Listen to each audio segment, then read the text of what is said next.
नमस्ते दोस्तों। स्वागतम सुस्वागतम अकाउंट्स क्लास में। अकाउंट्स की पाठशाला में आपका हार्दिक दिल से आपका स्वागत करता हूं। आज हम स्टार्ट करने जा रहे हैं अकाउंट्स का चैप्टर नंबर 2, अकाउंटिंग प्रोसेस। तो मैंने आपको बताया था कि chapter 2 will start with a bang. तो बहुत भयंकर होने वाला है चैप्टर 2, क्योंकि चैप्टर 2 वो बेस है जिससे आपकी पूरी अकाउंटिंग वाली बिल्डिंग खड़ी होने वाली है। तो रेडी हो आप? तैयार हो अकाउंटिंग का बिल्डिंग बनाने के लिए? स्काई स्क्रेपर बनाना है अपने को अकाउंटिंग का। तो आज से उस फाउंडेशन का काम स्टार्ट हो गया है। इस स्टोरी को हम स्टार्ट करना चाहते हैं सॉरी इस चैप्टर को हम स्टार्ट करना चाहेंगे एक स्टोरी के साथ। एक बहुत प्यारी सी स्टोरी है जिसके वजह से आज आपको ये अकाउंटिंग का सिलेबस मिल पाया है। आज हमें ये प्रिविलेज मिल पाया है कि हम अकाउंटिंग को समझें, जानें। तो ये स्टोरी सच्ची घटनाओं पे आधारित है, तो बहुत गौर से सुनिएगा। ऐसे होता है ना, हम कोई भी चीज करते हैं, आप कभी भी कोई टेम्पल जाओगे या कोई फोर्ट जाओगे, हमेशा आपके मन में होता है कि मैं जानूं उसकी स्टोरी क्या है। तो वैसे ही तो आपकी अब स्काई स्क्रेपर बनने वाली है अकाउंटिंग के। तो पहले जाने तो सही ये अकाउंटिंग है क्या, कि हम स्काई स्क्रेपर जिसके नाम का हम मॉन्यूमेंट बनाने वाले हैं वो अकाउंटिंग है क्या, उसकी स्टोरी क्या है। तो ये बात है बहुत पुरानी, बहुत पुरानी बात है ये।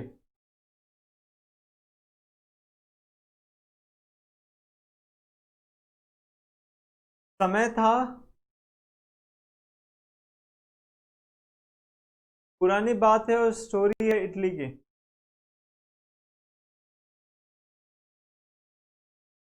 बहुत पुराना समय था, ट्रेड बहुत फ्लरिश कर रहा था इटली में। ट्रेड बढ़ रहा था, मर्चेंट्स बढ़ रहे थे, पैसे आ रहे थे, तो बहुत कुछ अच्छा अच्छा हो रहा था इटली में।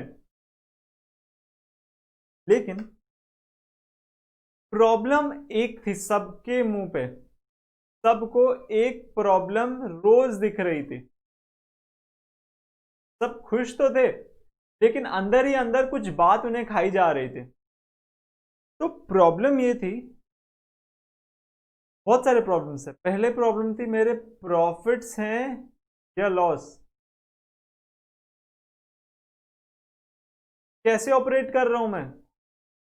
मतलब इतने इतने मार्जिन पे सब बेच रहे थे, फिर भी उन्हें पता नहीं चल रहा था यार प्रॉफिट है या लॉस है।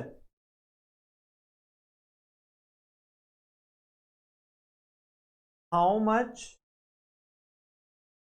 To receive from home,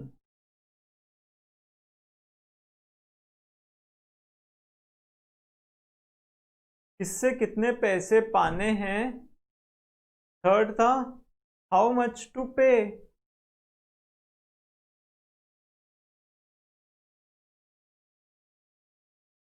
and to whom, किससे कितने पैसे पाने हैं और किसको कितने पैसे देने हैं।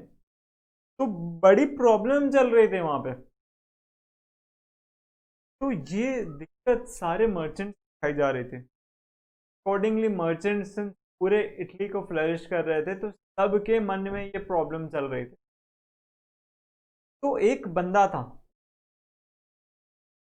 हंसता मुस्कुराता रहता था और लोगों का हालचाल हमेशा पूछता रहता था। बंदे का नाम था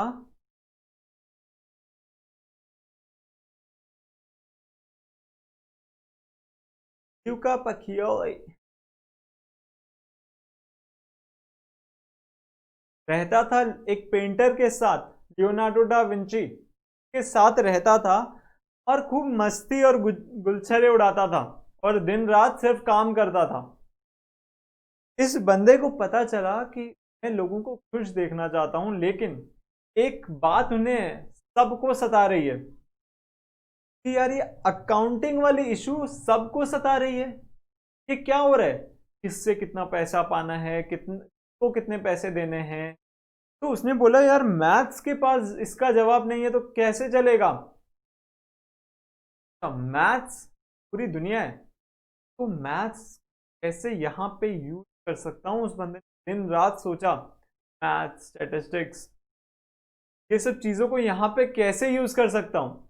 दिन रात बस यही ख्याल उसके मन में चलता रह रहा था, कैसे करूं कैसे करूं। उसका रूममेट वो भी ऐसा ही बंदा था, दिन रात पेंटिंग में खोया रहता था। तो उसको पता चला अगर मैं इस अकाउंटिंग वाले सब्जेक्ट में दिन रात खो जाऊंगा तो मुझे पता चल जाएगा कहीं ना कहीं तो क्या क्या इश्यूज है, मैं उसके जवाब ला सकता हूं। तो दिन रात ये बंदा अकाउंटिंग खोया रहता था। तो उसे पता चला अकाउंटिंग अभी कुछ ऐसी हो रही थी, एक क्ले टैबलेट लेते थे, सारी चीजें उस पे लिख देते थे, जो चीज हो रही है, इसको पैसे लिए, इसको देने, फिर ये यहाँ क्या, ये हुआ, ये बात की, ऐसे करके बहुत सारी चीजें इस क्ले टैबलेट पे लिख देते थे। फिर क्या होते थे, ऐसे थाक थाक क्ले टैबलेट्स के जमा हो जाते थे लोगों के पास,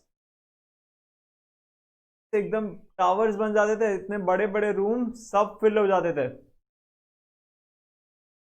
बड़ी बड़ी थाक सब फिल हो जाते थे इन क्ले टैबलेट्स से।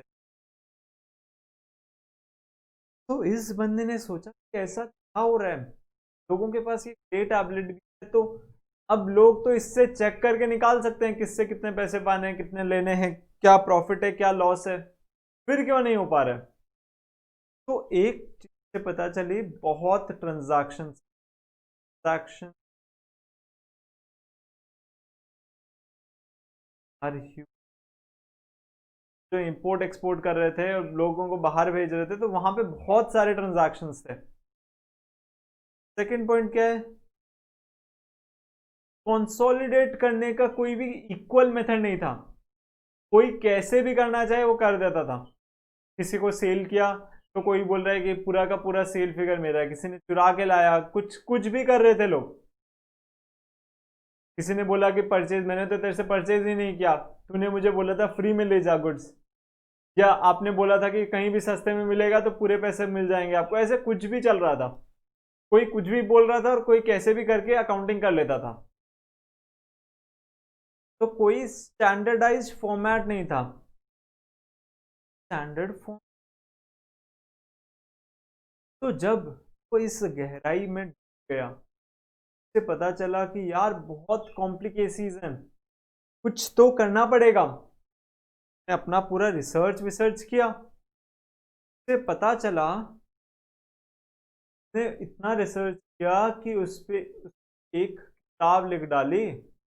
हाँ साहब, एक किताब लिख डाली, पूरी की पूरी एक किताब लिख डाली इस बंदे।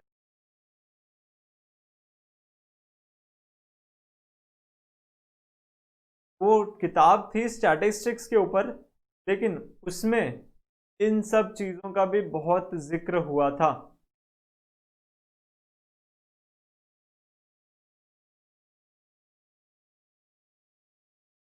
तो जब उसने ये किताब लिख डाली, तब लोगों को पता चला उसने एक बहुत महत्वपूर्ण चीज,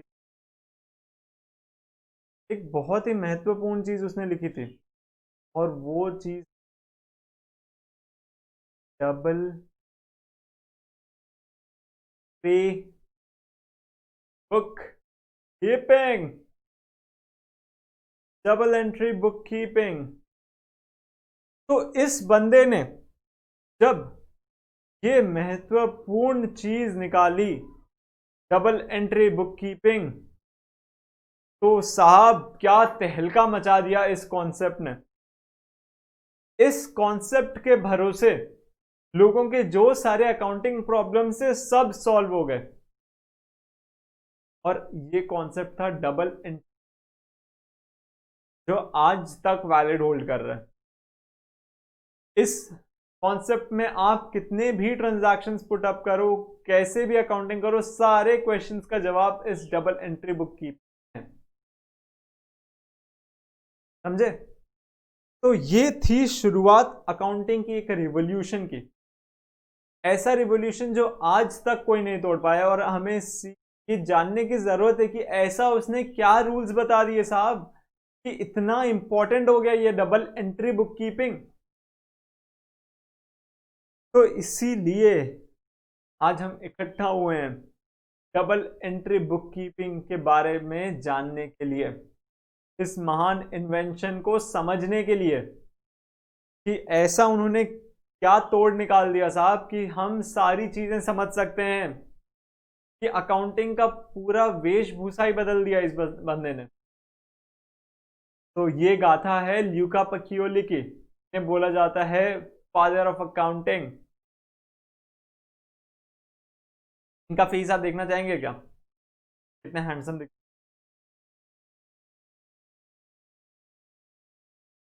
आपकी फ्रंट पे।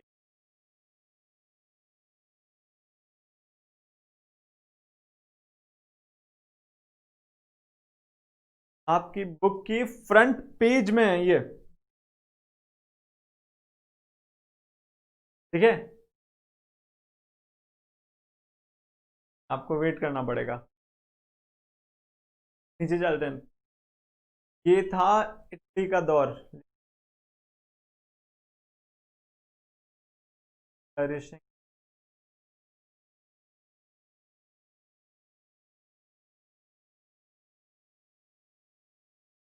And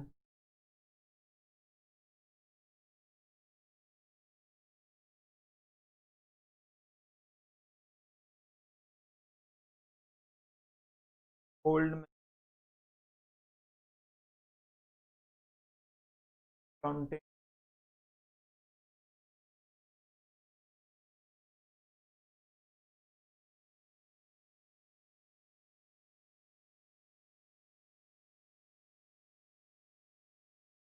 current.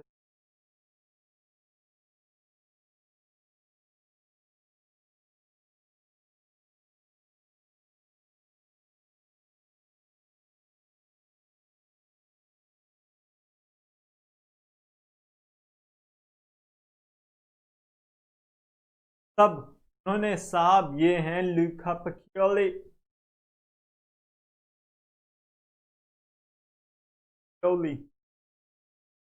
तब साहब इन्होंने ल्यूका पकियोली का डबल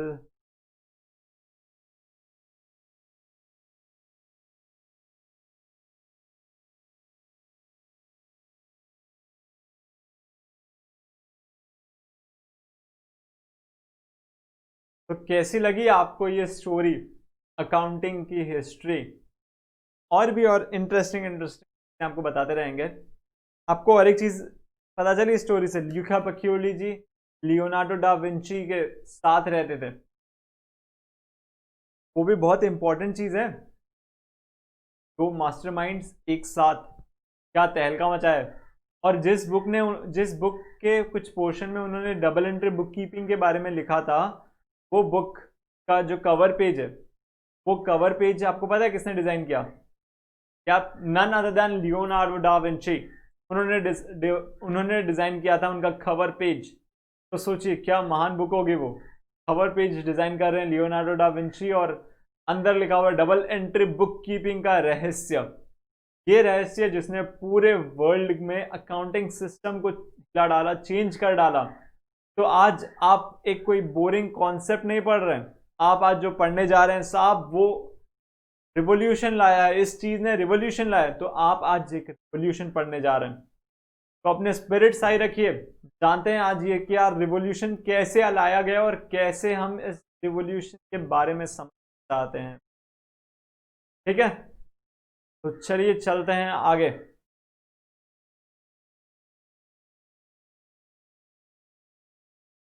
तो इस रिवोल्यूशन को समझने के लिए सबसे पहली चीज जो हमें समझनी है वो है अकाउंट। तो कैसे समझ सकते हैं सर हम अकाउंट को? तो account generally means when all transactions, जब सारे ट्रांजैक्शंस एक जगह पे एक्यूमुलेट होते हैं, उसे हम बोलते हैं अकाउंट। अब इसको समझते हैं एक एग्जाम्पल के साथ। एग्जाम्पल लेते हैं और इस कॉन्सेप्ट को समझते हैं।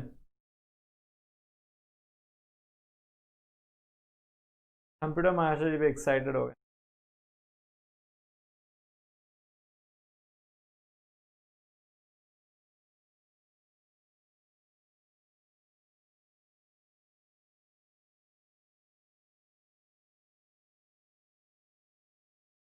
तो एक एग्जाम्पल लेते हैं और समझते हैं इस पूरे कॉन्सेप्ट को।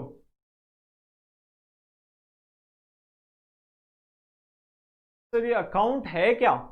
आप बोल रहे हो एक जैसी चीजें एक जगह एक्यूमुलेट होना अकाउंट है, तो क्या है ये अकाउंट?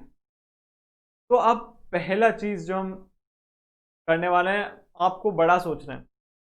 यहाँ पे बड़े के सिवाय आपको कुछ नहीं सोचना है, हमेशा सोचना है कुछ बड़ा काम करते हैं अपने। तो बात है ये जियो की, ठीक है। अब हम क्या करते हैं, हम जियो को गुड्स सेल करते हैं, मुकेश अंबानी जी को गुड्स सेल करते हैं। वैसे ही हम माइक्रोसॉफ्ट को भी गुड्स सेल करते हैं,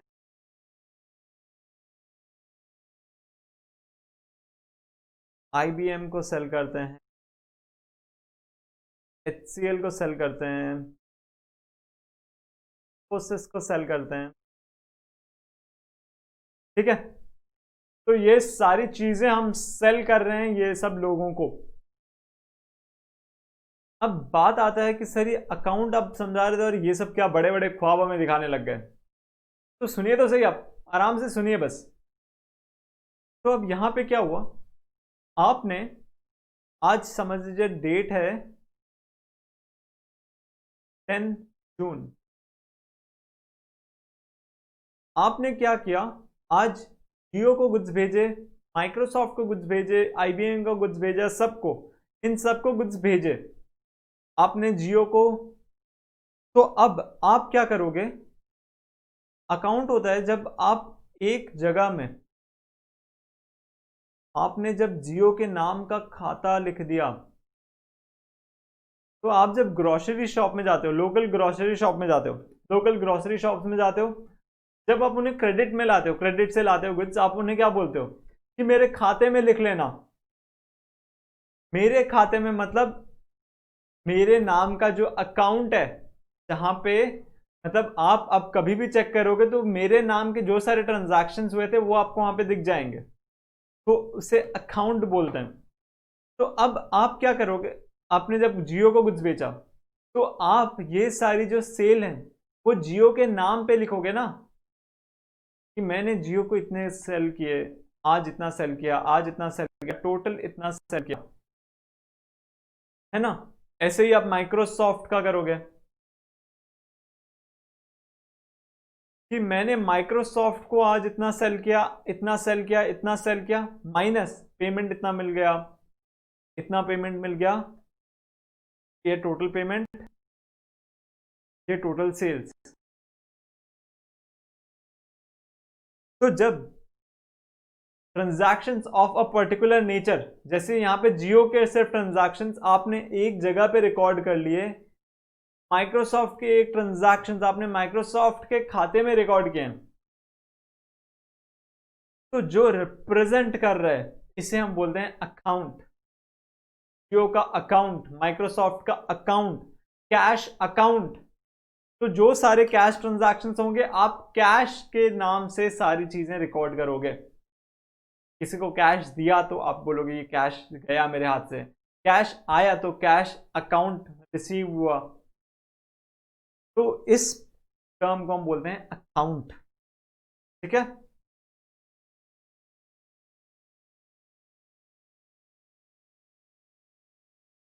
All transactions are accumulated at one place. T-shaped table format in which all transactions are accumulated is known as account. मैंने अभी देखा जियो का अकाउंट यहां पे, तो हमने क्या किया, जियो को गुड्स सेल किए। तो जब आप एक अकाउंट बनाते हो, दो साइड होते हैं, एक राइट साइड और एक लेफ्ट साइड। तो राइट साइड में जब आप एंट्री करते हो तो क्रेडिट है, और तो राइट साइड को हम बोलते हैं क्रेडिट और लेफ्ट साइड को हम बोलते हैं डेबिट, ठीक है। तो अब समझ लीजिए आपने जियो को गुड्स सेल किए, तो जियो का बैलेंस बढ़ गया है, आपको अब जियो से ज्यादा पैसे लेने हैं। समझ लीजिए आपने 1 लाख रुपए, पहले 0 0 था बैलेंस, अब आपने उन्हें 1 लाख रुपए के गुड्स सेल किए हैं। तो अब आपको जियो जियो से कितने पैसे पाने हैं? 1 लाख रुपए। तो आप क्या करोगे, जियो के यहाँ पे डेबिट में लिखोगे टू सेल्स, मैंने उसे बेचे हैं 1 लाख रुपीज। अब ये कैसे होता है, ये सारी चीजें आपको मैं बताऊंगा, आप बस अभी जान लीजिए डेबिट कौन सा साइड होता है, क्रेडिट कौन सा साइड होता है। राइट साइड क्रेडिट होता है, right side credit, left side debit, ठीक है। ये वाला चीज हम आगे चल के समझ, ठीक है। अभी एग्जांपल्स करते हैं, उसके साथ आपको ये सारी चीजें समझ में आ जाएगी। सर अकाउंट्स में बहुत फास्ट फास्ट आप मूव कर रहे हो, हमें तुरंत आप प्रैक्टिकल में लेगा। देखो, अकाउंट्स को समझने का और करने का सबसे बेस्ट पॉसिबल वे है जब आप हर एक चीज़ों के साथ रिलेटेड जो प्रैक्टिकल कॉन्सेप्ट्स हैं आप वो करने लग जाओ, क्योंकि अकाउंट्स बिल्कुल भी थियोरेटिकल सब्जेक्ट नहीं है। हर चीज़ में आपको ऐसा, अकाउंट्स में बिल्कुल नहीं है कि आप रट्टा मार के कर लोगे तो आप सारी चीज़ें समझ जाओगे। तो अकाउंट्स में आपको समझना पड़ेगा चीज़ों को कि कैसे चीज़ें मूव कर रही हैं, कौन से एसेट्स हैं, कौन से लायबिलिटी हैं, कब, वो रूल्स आप लॉजिक अप्लाई करोगे तो आप समझ सकते हो, ठीक है। तो purchase of machinery worth ₹10 lakh, amount paid by cash. तो आप मुझे पहले बताइए, एसेट मतलब क्या होता है?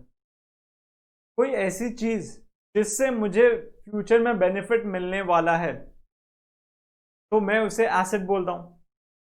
वो करंट एसेट हो सकता है, फिक्स एसेट हो सकता है। फिक्स एसेट होता है जब more than one accounting period मुझे उसका बेनिफिट मिलने वाला है, तो मैं उससे फिक्स एसेट्स बोलता हूं, अदरवाइज वो करंट एसेट है, ठीक है। तो अब यहां पे देखिए, यहां पे दो चीजें हो रही है।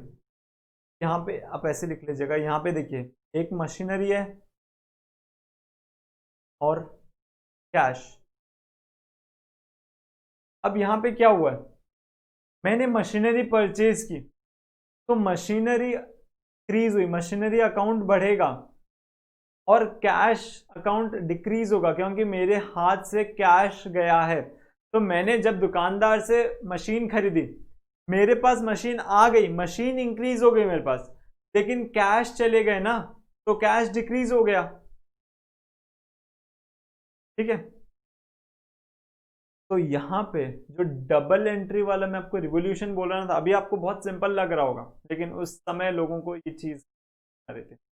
तो उन्होंने बोला कि हर ट्रांजैक्शन, अब ल्यूका पकियोली ने क्या बोला वो बताते हैं आपको। ल्यूका पकियोली जी ने बोला कि हर ट्रांजैक्शन के दो पहलू होते हैं। दो पहलू क्या होते हैं कि एक ट्रांजैक्शन अगर एक साइड बढ़ेगा तो दूसरा साइड इधर गिरेगा या बढ़ेगा, मतलब कुछ भी इस साइड में होगा तो उसका उसका इफेक्ट दूसरी साइड पे पड़ेगा। तो हर ट्रांजैक्शन के दो पहलू होते हैं, दो पहलू। और एक अब एग्जांपल लेते हैं सर, दो पहलू कैसे। अब समझिए आपने शॉपकीपर से कुछ गुड्स खरीदे, तो क्या दो पहलू हुए? पहले आपके लिए आपने क्या किए, आपने उसको पैसे दिए और गुड्स खरीदे, तो दो पहलू आपके समझ में आए। आपके पैसे गए और गुड्स आपके पास आ गए, तो दो पहलू हो गए। शॉपकीपर के एंगल से देखते हैं, अब शॉपकीपर के एंगल से देखते हैं। अब उसके लिए दो पहलू क्या है, उसको पैसे मिले, उसने गुड्स दिए, तो दो पहलू उसके लिए भी हो गए। तो अकॉर्डिंगली ऐसे ही हर ट्रांजैक्शन के लिए दो पहलू, तो उन दो पहलू को अगर हम रिकॉर्ड कर लें, उन दो पहलुओं को रिकॉर्ड कर ले, तो हमें पूरा बिजनेस का कंप्लीट पिक्चर मिल जाएगा। अगर मैं सिर्फ जितने गुड्स दिए उसको रिकॉर्ड करूं, तो मुझे क्या पता चलेगा, मेरा स्टॉक कितना है, मेरे पास क्या क्या स्टॉक बचे हुए हैं, ये सारी चीजें पता चलेगी। और अगर मैं सिर्फ कैश को रिकॉर्ड करूं, तो मुझे क्या पता चलेगा, आज ओपनिंग कैश कितना था, मेरे पास कितना कैश आया, मैंने कितना कैश दिया, नेट क्लोजिंग कैश मेरे पास कितना पड़ा था। लेकिन अब मैं इन दोनों को मिला के कंबाइन करके रिकॉर्ड कर लूं, तो मुझे क्या पता चलेगा, कि मेरे पास ओपनिंग स्टॉक कितना था, ओपनिंग कैश कितना था, मैंने कौन कौन से गुड्स बेचे जिसके वजह से मुझे कितने कितने पेमेंट मिली, उसके बाद में मैंने क्या क्या ऑर्डर किया जिसके वजह से मेरा स्टॉक बढ़ा, के रिगार्ड्स में मैंने क्रेडिटर्स को कितना कितना पेमेंट किया, नेट मेरे पास कितना स्टॉक बचा हुआ था और क्लोजिंग मेरे पास कितना कैश बचा हुआ है। तो दोनों काम आपका एक साथ कर रहा है ये double accounting, double entry book keeping system. ठीक है, तो इसमें हमने दो पहलू रिकॉर्ड कर लिए कि मशीनरी बढ़ रहा है और कैश डिक्रीज हो रहा है, और दोनों का वैल्यू देखिए आप इक्वल है 10 लाख रुपीज। तो देखिए यहाँ पे मशीनरी अपना एसेट है, कैश भी अपना एसेट है। देख लीजिए आपके पास फर्स्ट पॉइंट आप देख लीजिए, increase in assets are debits, decrease are credits. तो आप मशीनरी को यहां पर डेबिट करेंगे, कैश को क्रेडिट करेंगे। एसेट अगर बढ़ेगा तो उसे हम डेबिट करेंगे, और मतलब हमारे पास और एसेट आ गया, और जो एसेट गया तो हम क्रेडिट कर दिए। Term loan raised from bank worth ₹2 lakh, तो यहां पे क्या हुआ, लोन बैंक अकाउंट,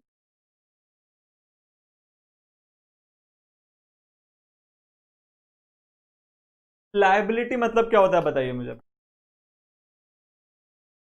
जो सारे लोगों को हमें पैसे देने हैं वो हमारे लायबिलिटी हैं, तो लोन लायबिलिटी है और बैंक एसेट है।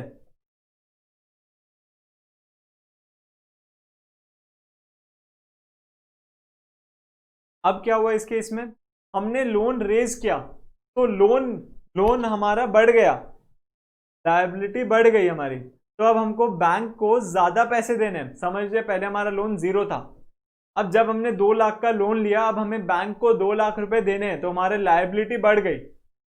लेकिन अब वो 2 लाख बढ़े तो उसके रिगार्ड्स में हमें क्या मिला, बैंक ने हमको पैसे दिए हमारे अकाउंट में, बैंक अकाउंट में 2 लाख रुपए डाल दिए, बोले ये लो तुम्हारा लोन, तो बैंक अकाउंट इंक्रीज हो गया। तो हमें पता है कि हर ट्रांजैक्शन में एक डेबिट हो रहा है तो एक क्रेडिट हो रहा है। यहां पे एसेट बढ़ रहा है, तो एसेट बढ़ रहा है मतलब एसेट डेबिट होगा, जब एसेट बढ़ेगा तो ये साइड डेबिट होगा। और सिंस लोन लायबिलिटी बढ़ रही है, तो आप समझ लीजिए जब एसेट बढ़ता है तो डेबिट होगा, तो उसका ऑपोजिट जब देनदारी बढ़ेगी तो हम क्या करेंगे, क्रेडिट। तो यहां पे लोन बढ़ रहा है तो क्रेडिट होगा। समझ में आ रहा है तो आपको, या कुछ कंफ्यूजन रह जा रही है? इसे वो मैंने सोचा कि एग्जाम्पल के साथ डिस्कस करें तो आपको कुछ हिंट्स मिलते रहेंगे कि अच्छा आप आइटम्स भी इमेजिन कर पा रहे हो, आप हर एक एक पर्टिकुलर रीजन में फिट कर पा रहे हो कि मेमोरी में अच्छा ऐसा हो रहा है। तो एसेट, सबसे पहले आप एक ट्रांजैक्शन को समझो, क्या है फर्स्ट ट्रांजैक्शन के ऊपर वापस जल्दी से देखते हैं।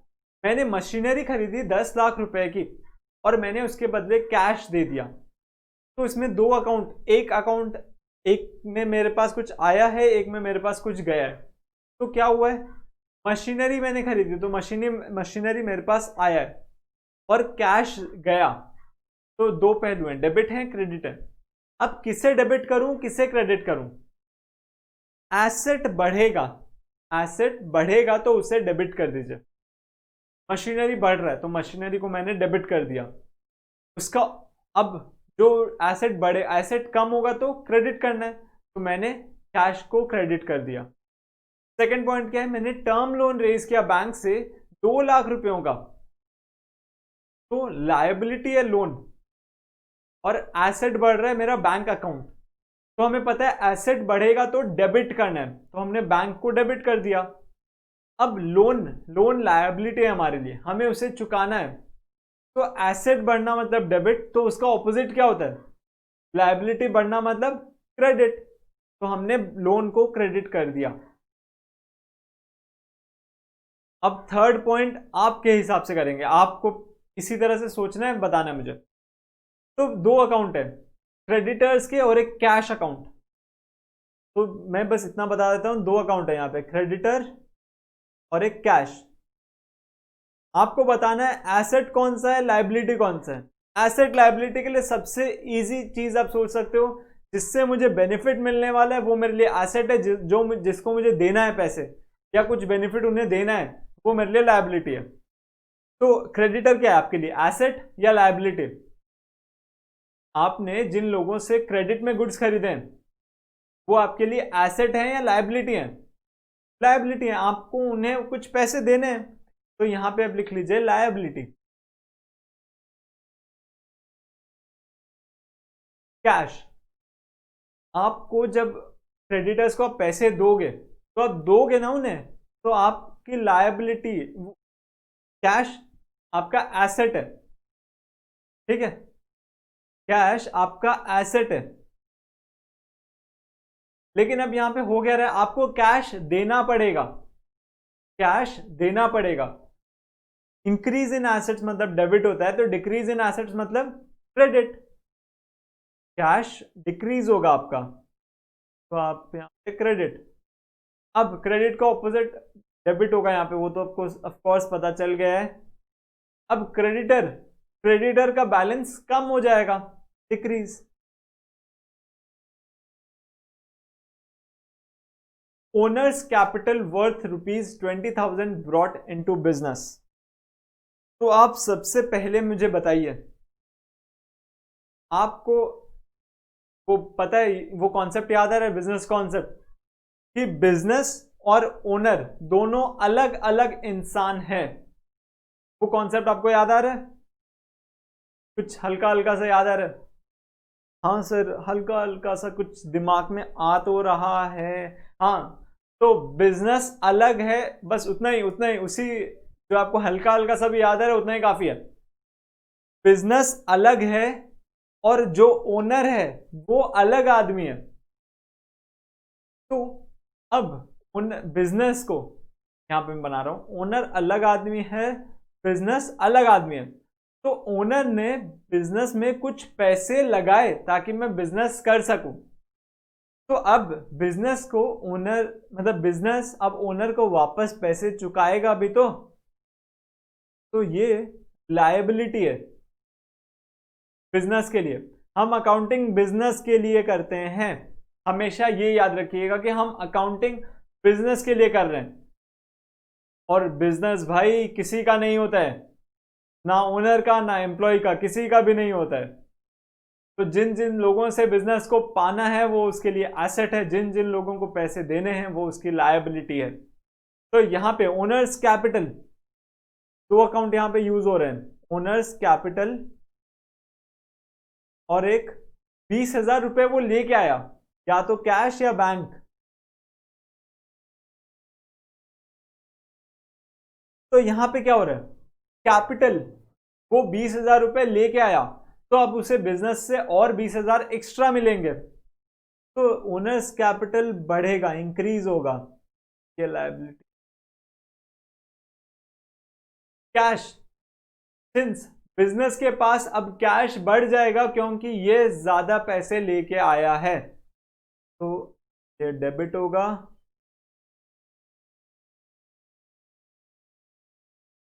ठीक है,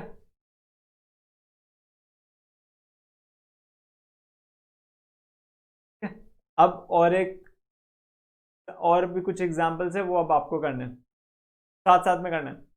owner withdrew ₹15,000 as drawings from business account, मतलब बैंक अकाउंट। तो बैंक, और एक अकाउंट कौन सा है sir, capital account, owner's capital account ही रखते हैं, अपने अकाउंट से, मतलब उसका जितना कैपिटल लगाया था उसमें से कुछ पैसे उसने निकाल लिए, 20,000 लेके आया था, 15,000 ले गया, तो जो पैसे वो ले जाता है उसे ड्रॉइंग्स बोलते हैं। तो कैपिटल लायबिलिटी हमने ऊपर डिस्कस किया था, और बैंक एसेट है।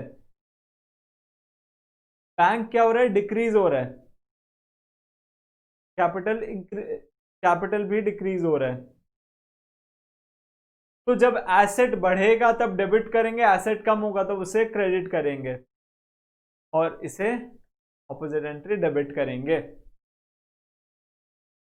अब ऑप्शन क्वेश्चन ऑफ एग्जाम्पल 6 और 7 आपको करना है साथ साथ में, मैं कुछ भी नहीं बताने वाला हूं, आपको ही पूरा करना है।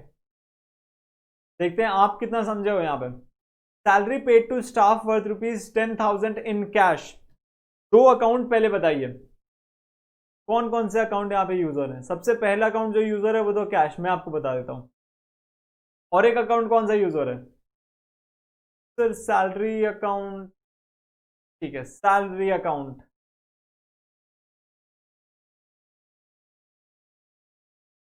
तो सैलरी हमारे लिए एक्सपेंस है, खर्चा है, हमारा एक्सपेंस है, वो पैसे देने हैं। कैश हमारा एसेट है। अब मेरा कैश जाएगा, मुझे सैलरी पे करने के लिए कैश देना पड़ेगा, कैश डिक्रीज होगा, डिक्रीज मतलब क्रेडिट। और सैलरी मेरा एक्सपेंस है, खर्चा है, तो खर्चा डेबिट होगा। ठीक है। Bank interest worth ₹1000 received on bank deposit. ये पी एंड एल, ये प्रॉफिट को कम करेगा, ये सैलरी प्रॉफिट्स को कम करेगा, तो डेबिट हो रहा है। Bank interest worth ₹1000 received on bank deposit. तो यहां पे एक तो इंटरेस्ट अकाउंट और एक है बैंक अकाउंट। जो इंटरेस्ट है वो आपको बैंक में मिल गया। तो यहां पे दो चीजें हैं। अब इंटरेस्ट आपके प्रॉफिट्स को बढ़ाएगा, यह आपका इनकम है। बैंक अकाउंट, आपका बैंक अकाउंट एसेट है और इंटरेस्ट मिलने से इंक्रीज होगा। तो सिंस ये इंक्रीज होगा बैंक अकाउंट, तो आप इसको डेबिट करोगे और इसे क्रेडिट करोगे। ये दोनों चीजें बैलेंस शीट में नहीं आती हैं, वो भी अभी देखते हैं नीचे फॉर्मेट ऑफ बैलेंस शीट करेंगे तब इन दोनों चीजों के बारे में बात करेंगे कि ये क्यों नहीं आ रही है बैलेंस शीट में। ठीक है, चलें आगे। तो आप डबल एंट्री के कुछ बेसिक समझ गए हो। तो हम अभी जब हमने सारे एग्जांपल्स डिस्कस किए उनका एक समराइज्ड वर्जन ये रहा। Increase in assets are debits, decrease are credits, ये हमें पता है। Increase in liabilities are credits, decrease are debits. ये मतलब ये आपको रटना नहीं है, आप उसके अगेंस्ट कुछ एग्जांपल्स फिट इन करो। Increase in assets are debit, decrease are credits. तो इसमें मैंने फर्स्ट एग्जांपल आपको लिया मशीनरी और कैश का। आपने मशीनरी खरीदी तो मशीनरी इंक्रीज हो गई आपके पास और कैश डिक्रीज हो गया, तो आपने किसको डेबिट किया? मशीनरी को डेबिट किया और कैश को क्रेडिट कर दिया। Increase in liabilities are credits, आपने लोन लिया बैंक से, तो आपने क्या किया? कैश को डेबिट किया या बैंक को डेबिट किया और लोन को क्रेडिट कर दिया। डेबिट्स डिक्रीज आर डेबिट्स, तो इसमें हमने क्या वो ड्राइंग्स अकाउंट को किया था डेबिट, कैपिटल अकाउंट को, जब उसने ओनर ने ड्राइंग्स की थी। Increase in owners capital are credits, decrease are debits, तो ये उसी के रिलेटेड है। Increase in expenses are debits, जब हमने सैलरी दी थी।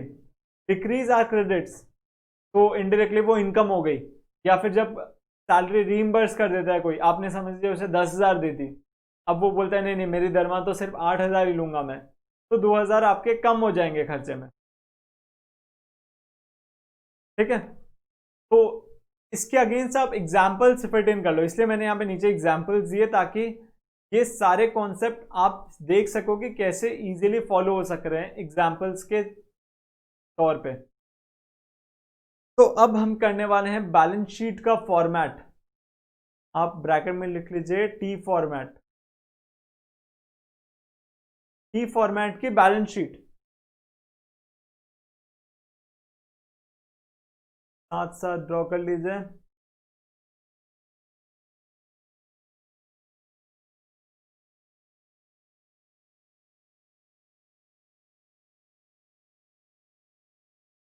आप अच्छे से स्केल भी लेके ड्रॉ करो।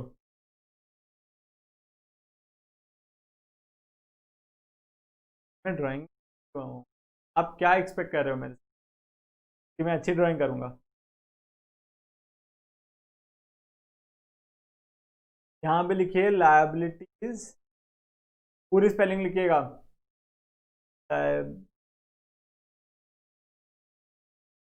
एंड कैपिटल, और यहाँ पे लिखिए एसेट्स। ठीक है,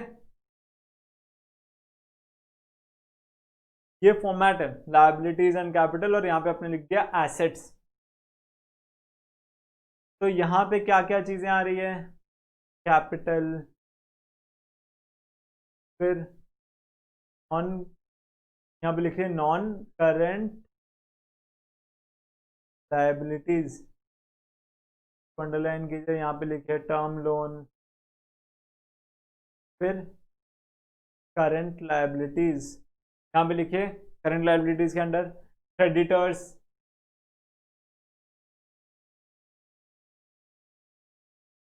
salary outstanding,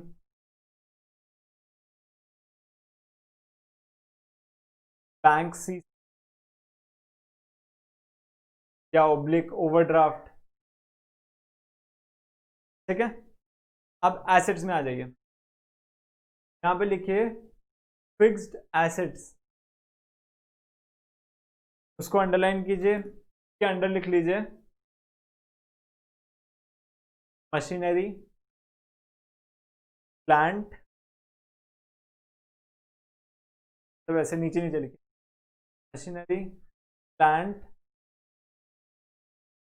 land, building, etcetera, और बहुत सारे एसेट्स हैं। फिर आ जाइए करंट एसेट्स, अब यहाँ पे लिखिए करंट, फिक्स्ड एसेट्स के नीचे करंट एसेट्स को अंडरलाइन कीजिए, उसके अंडर लिखिए sundry debtors, inventories, cash, cash in hand, वही cash in hand, bank account, बस।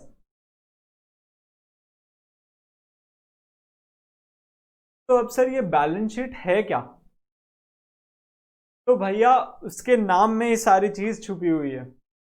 बैलेंस शीट, एक शीट पे पूरा का पूरा बिजनेस का बैलेंस बना दे, उसे बोलते हैं बैलेंस शीट।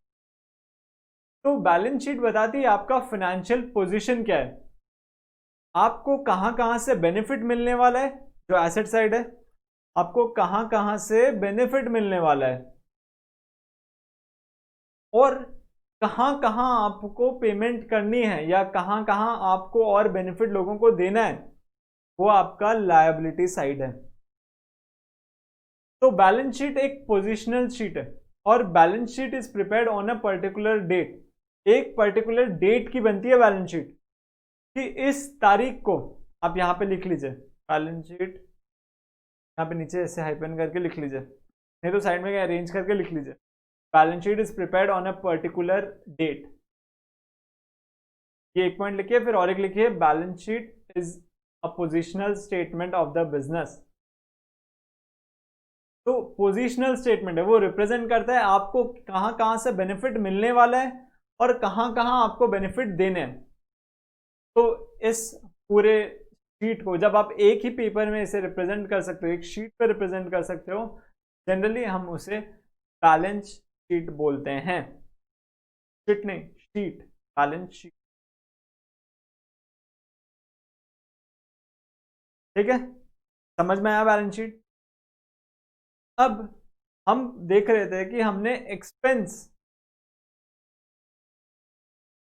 इनकम, मतलब सर सेल परचेज, ये सारी चीजें तो आपने ली ही नहीं इसमें बैलेंस शीट में।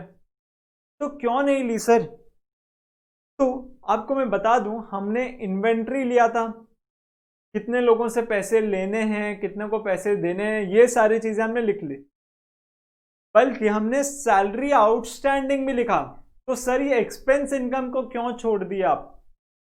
तो मैं आपको बता दूं, हम P&L भी प्रिपेयर करते हैं, बैलेंस शीट के अलावा हम P&L प्रिपेयर करते हैं। तो P&L से ये सारे एक्सपेंस और इनकम को नेट करके हमें जो प्रॉफिट या लॉस मिलता है, उस प्रॉफिट या लॉस को हम कैपिटल में ट्रांसफर करते हैं, और वो कैपिटल आपको यहां लिखना होता है। तो इनडायरेक्टली आपने सारे के सारे चीजें ऑलरेडी इस बैलेंस शीट में इनकॉर्पोरेट कर लिया है। तो इसीलिए हम P&L में नेट प्रॉफिट निकाल लेते हैं, या नेट लॉस, जो प्रॉफिट या लॉस जो भी आता है, और उसे कैपिटल में ट्रांसफर कर देते हैं ताकि वो पोजीशनल स्टेटमेंट कंप्लीट हो सके। इसीलिए जब हमने ये सारी चीजों को ऑलरेडी P&L में ले लिया है, तो हम वापस उसे रिपीट क्यों करें बैलेंस शीट में। तो इसीलिए हम बैलेंस शीट में एक्सपेंसेस इनकम को नहीं लेते हैं, क्योंकि वो सारी चीज़ों का प्लेस P&L में, और P&L का जो नेट फिगर आता है वो हम ऑटोमेटिकली बैलेंस शीट में ट्रांसफर कर देते हैं जब हम कैपिटल या रिजर्व्स को लिखते हैं। ठीक है, समझ में आया आपको? तो कुछ इस तरह से वर्क करता है। अभी हम क्या कर रहे हैं, अभी हम अकाउंटिंग प्रोसेस समझ रहे हैं कि यहां पे जो सब हमें एक्सपेंसेस इनकम के फिगर मिल रहे हैं, कैपिटल, फिक्स एसेट्स, लायबिलिटीज, ये सारे जो फिगर्स मिल रहे हैं, ये कहां से मिल रहे हैं। तो इस पूरे प्रोसेस को, जब ट्रांजैक्शन हो रहा है, उस प्रोसेस से लेके जब ये बैलेंस शीट या P&L बनता है, इस पूरे प्रोसेस को हम यहां पे स्टडी करने वाले हैं अकाउंटिंग प्रोसेस में। ठीक है, समझे सर? अब ठीक है ठीक है ठीक है, इतने बार बोल दो, इरिटेशन लगता है सर। हाँ तो सही होगा तो एकदम ठीक है ही बोलेंगे ना, सही है, ये चलेगा आपको? तो अब आ जाते हैं आगे की टॉपिक्स पे। तो इस डुअल एस्पेक्ट को समझने के लिए हम पहला कॉन्सेप्ट करना जा रहे हैं, पहला अप्रोच करने जा रहे हैं, और वो है अकाउंटिंग इक्वेशन अप्रोच। और ये अप्रोच को समझने के लिए हमें चाहिए था फॉर्मेट ऑफ बैलेंस शीट, तो वो हमने अभी ऊपर डिस्कस कर लिया। इस पर्टिकुलर कॉन्सेप्ट को समझने के लिए हमें ये फॉर्मेट चाहिए था, तो ये हमने समझ लिया यहाँ पे ऊपर। तो ये अप्रोच क्या बोलता है, पहले पहले बोलता हूँ, फिर वो इससे आपको बैलेंस शीट से दिखा दूंगा कि अप्रोच बोल क्या रहा है। तो ये अप्रोच बोल रहा है एसेट्स, अब एक बार मत लिखिए, मैं बोलूँ फिर आप लिखिएगा, equals to liabilities plus equity या कैपिटल, कैपिटल को इक्विटी भी बोलते हैं, मतलब ओनरशिप। तो assets equals to liabilities plus equity. तो बैलेंस, इसका टोटल, यहां पे जो आपको टोटल मिलेगा और यहां पे जो आपको टोटल मिलेगा,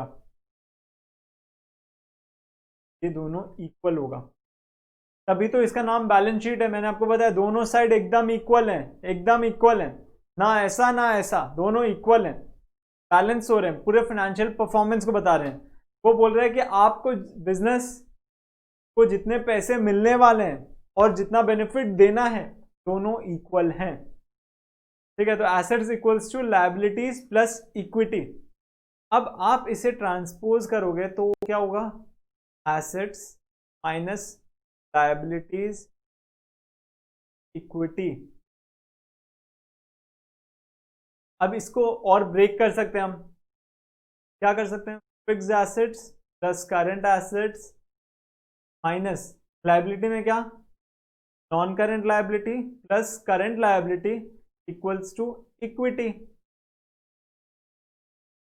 और अब इसको चेंज करते हैं, इंटरपोज, पहले ब्रैकेट खोलते हैं, fix assets plus current assets minus non current liabilities minus current liabilities equals to equity. तो यहाँ पे मैं कुछ एक्स्ट्रा ऑर्डिनरी नहीं कर रहा हूँ, आप मुझे ऐसे स्टेयर मत कीजिए, यहाँ पे कुछ भी एक्स्ट्रा ऑर्डिनरी नहीं कर रहा हूँ मैं, बस कॉमन जैसे हम कोई इक्वेशन सॉल्व करते हैं, उस इक्वेशन जैसे मैं इसे सॉल्व कर रहा हूँ। अब देखिए, कुछ भी एक्स्ट्रा ऑर्डिनरी मैंने अभी तक नहीं किया है। Fix assets plus non current liabilities plus current assets minus current liability equals to equity. क्या कर सकते हैं, fixed assets non current liability plus current assets minus current liability को हम बोलते हैं वर्किंग कैपिटल, मतलब नेट पैसा जो हम बिजनेस में लगा रखे हैं, डे टू डे ऑपरेशंस के लिए लगा रखे हैं, उसे हम बोलते हैं working capital plus working capital equals to T. तो आपको बस इस बैलेंस शीट के फॉर्मेट को याद रखना है और इससे पूरा का पूरा अकाउंटिंग इक्वेशन आपको डिराइव करना है। आपको एक चीज भी अकाउंटिंग इक्वेशन का रट्टा बिल्कुल भी नहीं लगाना है, ठीक है। तो अब मैं ये स्क्रीन हटाऊंगा, आपको इस बैलेंस शीट के बेसिस में पूरा अकाउंटिंग इक्वेशन डिराइव करना है। आपका समय स्टार्ट होता है अब।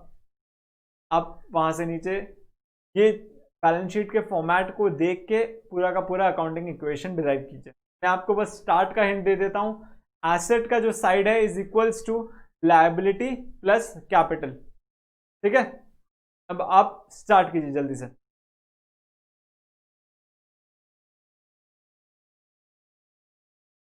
आप पूरा स्टार्ट कीजिए, मतलब पूरा कंप्लीट कीजिए, उसके बाद में हम कंपेयर कर लेंगे आपके और मेरे रिजल्ट्स। तो आपको पता चल जाएगा आपने कहाँ पे कुछ गलती की या आप पूरे करेक्ट थे। अगर आप पूरे करेक्ट हो गए तो बहुत बढ़िया है। तो जल्दी से आप ये कर लीजिए। समझ में आ रहा है ना आपको अकाउंटिंग? इंटरेस्टिंग होगा अकाउंटिंग? क्या बोलते हो, लग रहा है तो इंटरेस्टिंग या ऐसे कंफ्यूजिंग कंफ्यूजिंग सा लग रहा है? सर कहीं कहीं समझ में आ रहा है, बट कहीं कहीं ऐसे लग रहा है कि कुछ भी पढ़ा रहे, सारी चीज़ें लॉजिकल हैं, कुछ भी अपसर्ड आपको नहीं दिखेगा अकाउंटिंग में। जो सारी चीज़ें लॉजिकल हैं, एकदम एग्जैक्टली लॉजिक जैसे इसे पूरा इम्प्लीमेंट किया गया है। और ये जो अकाउंटिंग वाली कला है ना, ये कला मतलब जो सारे पॉपुलर बिजनेसमैन होते हैं के अंदर ये अकाउंटिंग वाली कला कूट कूट के भरी हुई होती है। मुकेश अंबानी जी, जेफ बेजोस, हर कोई, क्योंकि वो जानना चाहते हैं कि मुझे जो बेनिफिट मिल रहा है वो कैसे फ्लो करेगा। तो जब आप एक अकाउंटिंग ट्रांजैक्शन को और गहराई से समझ जाओगे तब आप देखोगे कि हाँ सच में सर ये स्किल बहुत इंपॉर्टेंट है। नहीं तो कई कई बिजनेसमैन को पता नहीं होता है कि मेरा फाइनेंशियल पोजीशन क्या है। तो अभी मतलब रिसेंटली एक स्टडी भी हुआ था कि आपको क्या लगता है कि कौन सा स्किल इंपॉर्टेंट है। तो सबसे फॉरमोस्ट तो बोला गया कि बेचने की कला, ये बहुत इंपॉर्टेंट है। नेक्स्ट बताया गया अकाउंटिंग स्किल्स बहुत इंपॉर्टेंट है। के बाद में थर्ड मैनेजमेंट बताया गया। तो अकाउंटिंग स्किल्स आपको बहुत इनपुट्स देते हैं। तो इसीलिए अकाउंटिंग स्किल, आप जो ये अकाउंटिंग स्किल सीख रहे हो ना, इससे आप कुछ भी कर सकते हो। आप अपने पर्सनल फाइनेंसेस मैनेज कर सकते हो, आप इन्वेस्टमेंट का तौर तरीका समझ सकते हो, के बाद में आप कंपनीज रन कर सकते हो, आप बिजनेसेस रन कर सकते हो। तो पूरा का पूरा भार आप पे आ जाएगा। इसीलिए तो हमें अकाउंटिंग का बादशाह बोला जाता है, चार्टर्ड अकाउंटेंट। तब अकाउंटेंट जो है वो बादशाह वाले अकाउंटिंग करते हैं। जो हमारा काम सिर्फ अकाउंटिंग करना नहीं है। अकाउंटेंट तो आपको इतने सारे मिल जाएंगे। ये जब आप ये अभी जो आप दो मतलब आप जो फाउंडेशन में सीखोगे ना अकाउंटिंग, ये अकाउंटिंग सफिशिएंट है, मोर देन सफिशिएंट है। कोई भी अकाउंटेंट ये अकाउंटिंग कर सकता है। अब जब आप नेक्स्ट लेवल में जो अकाउंटिंग जाओगे ना, वो अकाउंटिंग होती है गहराई से ट्रांजैक्शन को समझना कि हमारा रोल क्या है, क्या रोल प्ले करती है वहाँ पे, कैसे एक एक ट्रांजैक्शन से अफेक्ट हो सकता है, कैसे फ्रॉड्स होता है। आप सारी चीज़ें समझोगे। फ्रॉड सुनते ही आपका मन खुश हो गया एकदम कि हाँ सर इसमें फ्रॉड भी सिखाया जाएगा। तो कैसे फ्रॉड होता है, कैसे रोका जाता है, क्योंकि अब हमारा काम पूरा फाइनेंस बेस्ड है। तो हमें अकाउंटिंग में एकदम स्किल्ड होना पड़ेगा। तो आपका प्लस पॉइंट होना चाहिए अकाउंटिंग हमेशा, ठीक है। आपने सॉल्व कर लिया। तो फाइनली आपका भी आ गया होगा ये इक्वेशन। केस नहीं आया है तो आप जल्दी से एक बार इसका स्क्रीनशॉट ले लीजिए ताकि आप कंपेयर कर सकते हैं इन दोनों।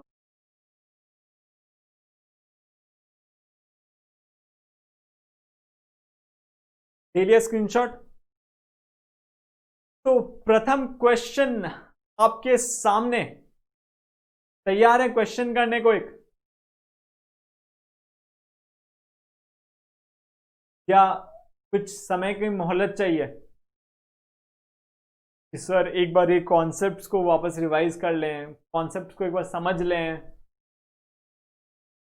तो कोई वरीज नहीं, आज चैप्टर 2 की पहली क्लास थी, तो आपको जो जो इंपॉर्टेंट कॉन्सेप्ट्स मुझे समझाने थे मैंने समझा दिया आपको कि डबल एंट्री कैसे वर्क करता है, हम अकाउंटिंग प्रोसेस में क्या समझने वाले हैं, अकाउंटिंग स्किल्स क्यों इतनी इंपॉर्टेंट है, तो वो सारी चीज़ें हम समझ गए। ठीक है, तो कल से क्वेश्चंस का दौर स्टार्ट होगा, तो बहुत सारे क्वेश्चंस हमें करने हैं अकाउंटिंग में। जब तक आप प्रैक्टिस करते रहोगे ना, ये स्किल को डेवलप करने का ही फोरमोस्ट तरीका है कि आप अकाउंटिंग को प्रैक्टिस करते रहिए। जितना ज़्यादा प्रैक्टिस करेंगे उतने ज़्यादा आपका माइंड एक्टिव होगा, उतने जल्दी आप स्किल्स डेवलप कर सकेंगे। ठीक है, सॉरी, अब मैं कंट्रोल करने की कोशिश करूंगा कि ऐसे में बार बार ठीक है ठीक है ठीक है नहीं बोल, मुझे और कोई ऐसे मुहावरा खोजना पड़ेगा जो मैं बोल सकूं। आपके पास कोई सजेशंस हो तो आप मुझे ज़रूर भेजिएगा।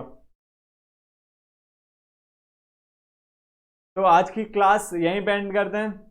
आशा करता हूं आपको अकाउंटिंग से बहुत प्रेम हो जाएगा। हाँ, ऐसी आशा रहती है। तो एंड करते हैं यहीं आज की क्लास यहीं पे। Thank you for being such a wonderful batch. Thank you so much. Stay safe, stay healthy, सीखते रहिए, जीतते रहिए and achieve everything that you want in your life. Thank you. Have a nice day.